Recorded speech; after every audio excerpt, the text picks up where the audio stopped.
Hi guys! Welcome to my channel for today's vlog.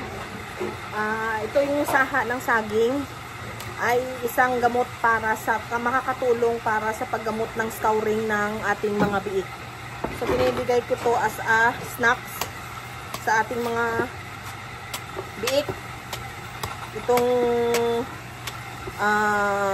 ubod ng saging para mabawasan yung pagtatae ng ating mga biik. So, saba ang gamit ko guys na saging para ipakain sa ating mga biik na ginagawa kong patiner. Pero sa mga bagong walay pa lang, wag muna.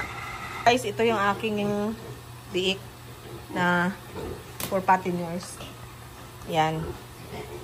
So, binibigyan ng ganito pang snacks nila at help na rin para sa scouring. Pinaghiwalay ko tong aking